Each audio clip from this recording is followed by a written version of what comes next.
श्री हनुमतिस्तोत्रम् नमामि दूतं रामस्य सुखदं च सुरद्रुमं पीनवृत्तमहाबाहुं सर्वसत्तुनिबर्हणं नानारत्नसमायुक्त कुण्डलादिविभूषितं सर्वदाभीष्टदातारं सतां वै दृढमाहवे वासिनं चक्रतीर्थस्य दक्षिणस्थगिरो सदा तुङ्गाम्बोधितरङ्गस्य वातेन परिशोभिते नानादेशागतः सद्भिः सेव्यमानं नृपोत्तमः धूपदीपादिनैवेद्यः पञ्चखाद्यशक्तितः भजामि श्रीहनुमन्तं हेमकान्तिसमप्रभं व्यासतीर्थयतीन्द्रेण पूजितं प्रणिधानतः त्रिवारं यः पठे नित्यं स्तोत्रं भक्त्यादिजोत्तमः वाञ्छितं लभतेऽभीष्टं षण्मासाभ्यन्तरे खलु पुत्रार्थी लभते पुत्रं यशोर्थी लभते यशः विद्यार्थी लभते विद्यां धनार्थी लभते धनं सर्वथा मास्तु सन्देहो हरिः साक्षी जगत्पतिः यः करोत्यत्र सन्देहं स याति निर्यं ध्रुवम् नमामि दूतं रामस्य सुखदं च सुरद्रुमं पीनवृत्तमहाबाहुं सर्वसत्तुनिबर्हणं नानारत्नसमायुक्त कुण्डलादिविभूषितं सर्वदाभीष्टदातारं सतां वै दृढमाहवे वासिनं चक्रतीर्थस्य दक्षिणस्थगिरो सदा तुङ्गाम्बोधितरङ्गस्य वातेन परिशोभिते नानादेशागतः सद्भिः सेव्यमानं नृपोत्तमः धूपदीपादिनैवेद्यः पञ्चखाद्यशक्तितः भजामि श्रीहनुमन्तं हेमकान्तिसमप्रभं व्यासतीर्थयतीन्द्रेण पूजितं प्रणिधानतः त्रिवारं यः पठे नित्यं स्तोत्रं भक्त्यादिजोत्तमः वाञ्छितं लभतेऽभीष्टं षण्मासाभ्यन्तरे खलु पुत्रार्थी लभते पुत्रं यशोर्थी लभते यशः विद्यार्थी लभते विद्यां धनार्थी लभते धनं सर्वथा मास्तु सन्देहो हरिः साक्षी जगत्पतिः यः करोत्यत्र सन्देहं स याति निर्यं ध्रुवम् नमामि दूतं रामस्य सुखदं च सुरद्रुमं पीनवृत्तमहाबाहुं सर्वसत्तुनिबर्हणं नानारत्नसमायुक्त कुण्डलादिविभूषितं सर्वदाभीष्टदातारं सतां वै दृढमाहवे वासिनं चक्रतीर्थस्य दक्षिणस्थगिरो सदा तुङ्गाम्बोधितरङ्गस्य वातेन परिशोभिते नानादेशागतः सद्भिः सेव्यमानं नृपोत्तमः धूपदीपादिनैवेद्यः पञ्चखाद्यशक्तितः भजामि श्रीहनुमन्तं हेमकान्तिसमप्रभं व्यासतीर्थयतीन्द्रेण पूजितं प्रणिधानतः त्रिवारं यः पठे नित्यं स्तोत्रं भक्त्यादिजोत्तमः वाञ्छितं लभतेऽभीष्टं षण्मासाभ्यन्तरे खलु पुत्रार्थी लभते पुत्रं यशोर्थी लभते यशः विद्यार्थी लभते विद्यां धनार्थी लभते धनं सर्वथा मास्तु सन्देहो हरिः साक्षी जगत्पतिः यः करोत्यत्र सन्देहं स याति निर्यं ध्रुवम् नमामि दूतं रामस्य सुखदं च सुरद्रुमं पीनवृत्तमहाबाहुं सर्वसत्तुनिबर्हणं नानारत्नसमायुक्त कुण्डलादिविभूषितं सर्वदाभीष्टदातारं सतां वै दृढमाहवे वासिनं चक्रतीर्थस्य दक्षिणस्थगिरो सदा तुङ्गाम्बोधितरङ्गस्य वातेन परिशोभिते नानादेशागतः सद्भिः सेव्यमानं नृपोत्तमः धूपदीपादिनैवेद्यः पञ्चखाद्यशक्तितः भजामि श्रीहनुमन्तं हेमकान्तिसमप्रभं व्यासतीर्थयतीन्द्रेण पूजितं प्रणिधानतः त्रिवारं यः पठे नित्यं स्तोत्रं भक्त्यादिजोत्तमः वाञ्छितं लभतेऽभीष्टं क्षणमासाभ्यन्तरे खलु पुत्रार्थी लभते पुत्रं यशोर्थी लभते यशः विद्यार्थी लभते विद्यां धनार्थी लभते धनं सर्वथा मास्तु सन्देहो हरिः साक्षी जगत्पतिः यः करोत्यत्र सन्देहं स याति निर्यं ध्रुवम् नमामि दूतं रामस्य सुखदं च सुरद्रुमं पीनवृत्तमहाबाहुं सर्वसत्तुनिबर्हणं नानारत्नसमायुक्त कुण्डलादिविभूषितं सर्वदाभीष्टदातारं सतां वै दृढमाहवे वासिनं चक्रतीर्थस्य दक्षिणस्थगिरो सदा तुङ्गाम्बोधितरङ्गस्य वातेन परिशोभिते नानादेशागतः सद्भिः सेव्यमानं नृपोत्तमः धूपदीपादिनैवेद्यः पञ्चखाद्यैष शक्तितः भजामि श्रीहनुमन्तं हेमकान्तिसमप्रभं व्यासतीर्थयतीन्द्रेण पूजितं प्रणिधानतः त्रिवारं यः पठे नित्यं स्तोत्रं भक्त्यादिजोत्तमः वाञ्छितं लभतेऽभीष्टं क्षणमासाभ्यन्तरे खलु पुत्रार्थी लभते पुत्रं यशोर्थी लभते यशः विद्यार्थी लभते विद्यां धनार्थी लभते धनं सर्वथा मास्तु सन्देहो हरिः साक्षी जगत्पतिः यः करोत्यत्र सन्देहं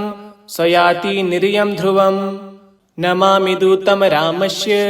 सुखदं च सुरद्रुमं पीनवृत्तमहाबाहुं सर्वसत्तुनिबर्हणं नानारत्नसमायुक्त कुण्डलादिविभूषितं सर्वदाभीष्टदातारं सतां वै दृढमाहवे वासिनं चक्रतीर्थस्य दक्षिणस्थगिरो सदा तुङ्गाम्बोधितरङ्गस्य वातेन परिशोभिते नानादेशागतः सद्भिः सेव्यमानं नृपोत्तमः धूपदीपादिनैवेद्यः पञ्चखाद्यैष शक्तितः भजामि श्रीहनुमन्तं हेमकान्तिसमप्रभं व्यासतीर्थयतीन्द्रेण पूजितं प्रणिधानतः त्रिवारं यः पठे नित्यं स्तोत्रं भक्त्यादिजोत्तमः वाञ्छितं लभतेऽभीष्टं क्षणमासाभ्यन्तरे खलु पुत्रार्थी लभते पुत्रं यशोर्थी लभते यशः विद्यार्थी लभते विद्यां धनार्थी लभते धनं सर्वथा मास्तु सन्देहो हरिः साक्षी जगत्पतिः यः करोत्यत्र सन्देहं स याति निर्यं ध्रुवम् नमामि दूतं रामस्य सुखदं च सुरद्रुमं पीनवृत्तमहाबाहुं सर्वसत्तुनिबर्हणं नानारत्नसमायुक्त कुण्डलादिविभूषितं सर्वदाभीष्टदातारं सतां वै दृढमाहवे वासिनं चक्रतीर्थस्य दक्षिणस्थगिरो सदा तुङ्गाम्बोधितरङ्गस्य वातेन परिशोभिते नानादेशागतः सद्भिः सेव्यमानं नृपोत्तमः धूपदीपादिनैवेद्यः पञ्चखाद्यैष शक्तितः भजामि श्रीहनुमन्तं हेमकान्तिसमप्रभं व्यासतीर्थयतीन्द्रेण पूजितं प्रणिधानतः त्रिवारं यः पठे नित्यं स्तोत्रं भक्त्यादिजोत्तमः वाञ्छितं लभतेऽभीष्टं क्षणमासाभ्यन्तरे खलु पुत्रार्थी लभते पुत्रं यशोर्थी लभते यशः विद्यार्थी लभते विद्यां धनार्थी लभते धनं सर्वथा मास्तु सन्देहो हरिः साक्षी जगत्पतिः यः करोत्यत्र सन्देहं स याति निर्यं ध्रुवम् नमामि दूतं रामस्य सुखदं च सुरद्रुमं पीनवृत्तमहाबाहुं सर्वसत्तुनिबर्हणं नानारत्नसमायुक्त कुण्डलादिविभूषितं सर्वदाभीष्टदातारं सतां वै दृढमाहवे वासिनं चक्रतीर्थस्य दक्षिणस्थगिरो सदा तुङ्गाम्बोधितरङ्गस्य वातेन परिशोभिते नानादेशागतः सद्भिः सेव्यमानं नृपोत्तमः धूपदीपादिनैवेद्यः पञ्चखाद्यैष शक्तितः भजामि श्रीहनुमन्तं हेमकान्तिसमप्रभं व्यासतीर्थयतीन्द्रेण पूजितं प्रणिधानतः त्रिवारं यः पठे नित्यं स्तोत्रं भक्त्यादिजोत्तमः वाञ्छितं लभतेऽभीष्टं षण्मासाभ्यन्तरे खलु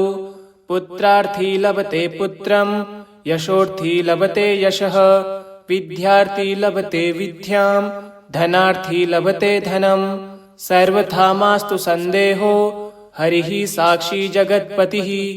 यः करोत्यत्र सन्देहं स याति निर्यं ध्रुवम् नमामि दूतं रामस्य सुखदं च सुरद्रुमं पीनवृत्तमहाबाहुं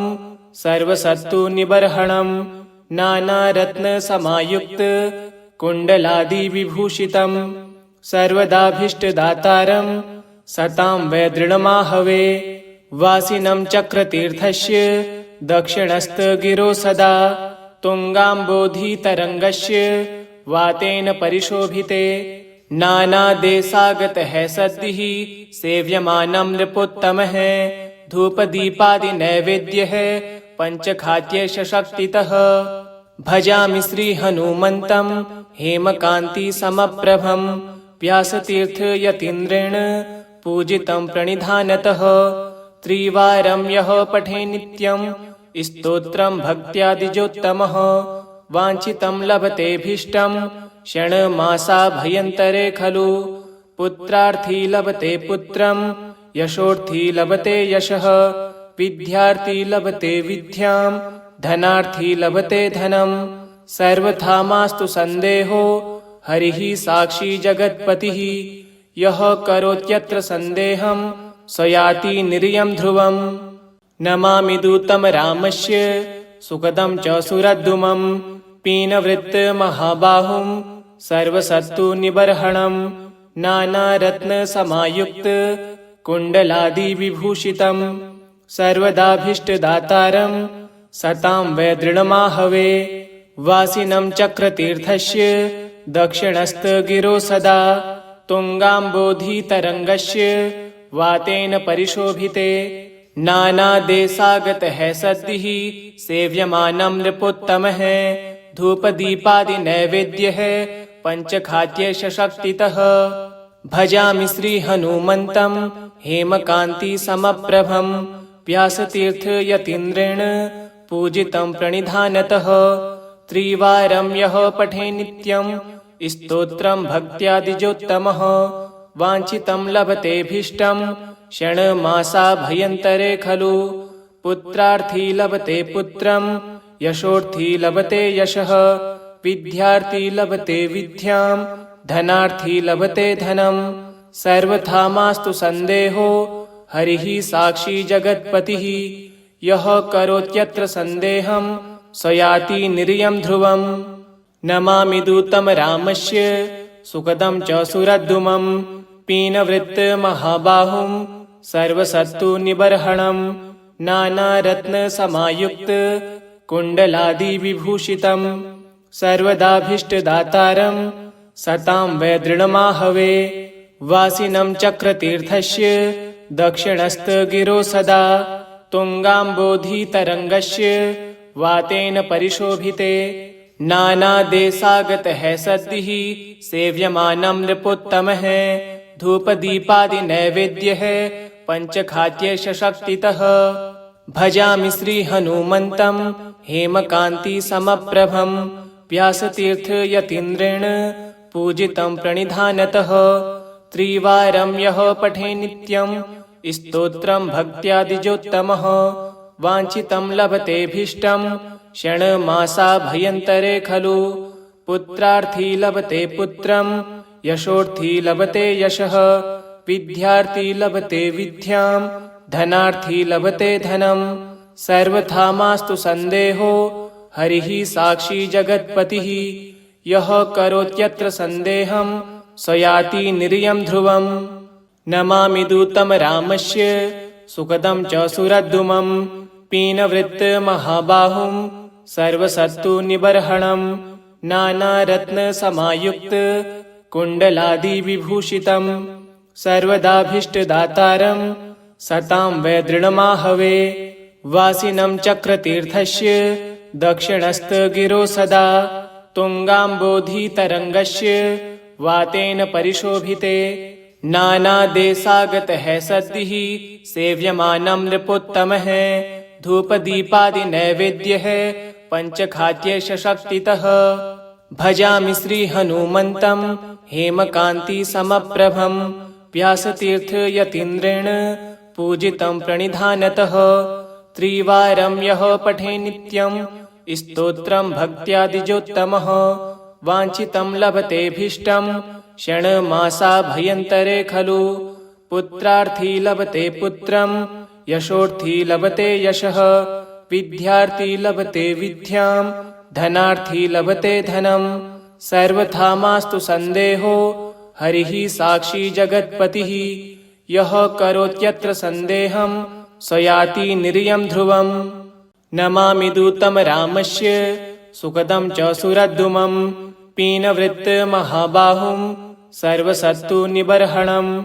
नानारत्नसमायुक्त कुण्डलादिविभूषितं सर्वदाभीष्टदातारं सतां वै दृढमाहवे वासिनं चक्रतीर्थस्य दक्षिणस्थगिरो सदा तुङ्गाम्बोधितरङ्गस्य वातेन परिशोभिते नानादेशागतः सद्भिः सेव्यमानं नृपोत्तमः धूपदीपादिनैवेद्यः पञ्चखाद्यशक्तितः भजामि श्रीहनुमन्तं हेमकान्तिसमप्रभं व्यासतीर्थयतीन्द्रेण पूजितं प्रणिधानतः त्रिवारं यः पठे नित्यं स्तोत्रं भक्त्यादिजोत्तमः वाञ्छितं लभतेऽभीष्टं षण्मासाभ्यन्तरे खलु पुत्रार्थी लभते पुत्रं यशोर्थी लभते यशः विद्यार्थी लभते विद्यां धनार्थी लभते धनं सर्वथा मास्तु सन्देहो हरिः साक्षी जगत्पतिः यः करोत्यत्र सन्देहं स याति निर्यं ध्रुवम् नमामि दूतं रामस्य सुखदं च सुरद्रुमं पीनवृत्तमहाबाहुं सर्वसत्तुनिबर्हणं नानारत्नसमायुक्त कुण्डलादिविभूषितं सर्वदाभीष्टदातारं सतां वै दृढमाहवे वासिनं चक्रतीर्थस्य दक्षिणस्थगिरो सदा तुङ्गाम्बोधितरङ्गस्य वातेन परिशोभिते नानादेशागतः सद्भिः सेव्यमानं नृपोत्तमः धूपदीपादिनैवेद्यः पञ्चखाद्यशक्तितः भजामि श्रीहनुमन्तं हेमकान्तिसमप्रभं व्यासतीर्थयतीन्द्रेण पूजितं प्रणिधानतः त्रिवारं यः पठे नित्यं स्तोत्रं भक्त्यादिजोत्तमः वाञ्छितं लभतेऽभीष्टं षण्मासाभ्यन्तरे खलु पुत्रार्थी लभते पुत्रं यशोर्थी लभते यशः विद्यार्थी लभते विद्यां धनार्थी लभते धनं सर्वथा मास्तु सन्देहो हरिः साक्षी जगत्पतिः यः करोत्यत्र सन्देहं स याति निर्यं ध्रुवम् नमामि दूतं रामस्य सुखदं च सुरद्रुमं पीनवृत्तमहाबाहुं सर्वसत्तुनिबर्हणं नानारत्नसमायुक्त कुण्डलादिविभूषितं सर्वदाभीष्टदातारं सतां वै दृढमाहवे वासिनं चक्रतीर्थस्य दक्षिणस्थगिरो सदा तुङ्गाम्बोधितरङ्गस्य वातेन परिशोभिते नानादेशागतः सद्भिः सेव्यमानं नृपोत्तमः धूपदीपादिनैवेद्यः पञ्चखाद्यशक्तितः भजामि श्रीहनुमन्तं हेमकान्तिसमप्रभं व्यासतीर्थयतीन्द्रेण पूजितं प्रणिधानतः त्रिवारं यः पठे नित्यं स्तोत्रं भक्त्यादिजोत्तमः वाञ्छितं लभतेऽभीष्टं षण्मासाभ्यन्तरे खलु पुत्रार्थी लभते पुत्रं यशोर्थी लभते यशः विद्यार्थी लभते विद्यां धनार्थी लभते धनम् सर्वथा मास्तु सन्देहो हरिः साक्षी जगत्पतिः यः करोत्यत्र सन्देहं स याति निर्यं ध्रुवम् नमामि दूतं रामस्य सुखदं च सुरद्रुमं पीनवृत्तमहाबाहुं सर्वसत्तुनिबर्हणं नानारत्नसमायुक्त कुण्डलादिविभूषितं सर्वदाभीष्टदातारं सतां वै दृढमाहवे वासिनं चक्रतीर्थस्य दक्षिणस्थगिरो सदा तुङ्गाम्बोधितरङ्गस्य वातेन परिशोभिते नानादेशागतः सद्भिः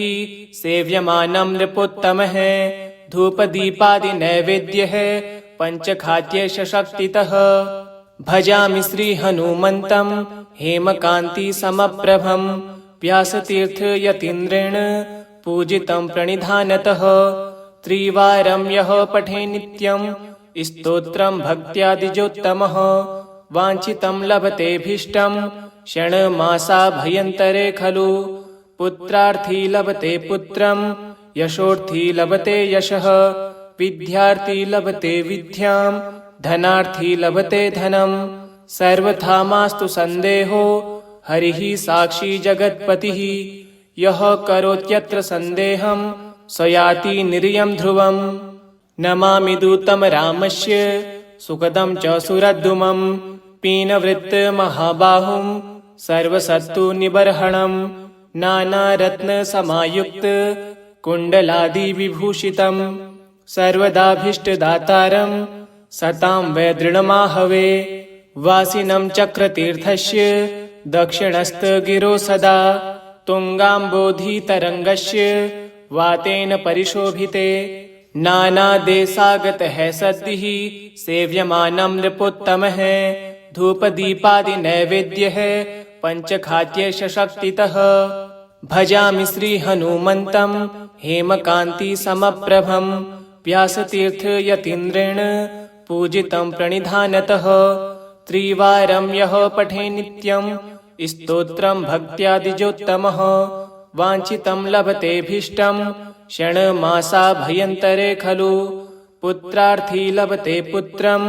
यशोर्थी लभते यशः विद्यार्थी लभते विद्यां धनार्थी लभते धनम् सर्वथा मास्तु सन्देहो हरिः साक्षी जगत्पतिः यः करोत्यत्र सन्देहं स याति निर्यं ध्रुवम्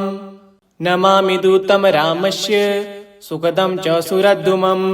पीनवृत्तमहाबाहुं सर्वसत्तुनिबर्हणं नानारत्नसमायुक्त कुण्डलादिविभूषितं सर्वदाभीष्टदातारं सतां वै दृढमाहवे वासिनं चक्रतीर्थस्य दक्षिणस्थगिरो सदा तुङ्गाम्बोधितरङ्गस्य वातेन परिशोभिते नानादेशागतः सद्भिः सेव्यमानं नृपोत्तमः धूपदीपादिनैवेद्यः पञ्चखाद्यशक्तितः भजामि श्रीहनुमन्तं हेमकान्तिसमप्रभं व्यासतीर्थयतीन्द्रेण पूजितं प्रणिधानतः त्रिवारं यः पठे नित्यं स्तोत्रं भक्त्यादिजोत्तमः वाञ्छितं लभतेऽभीष्टं षण्मासाभ्यन्तरे खलु पुत्रार्थी लभते पुत्रं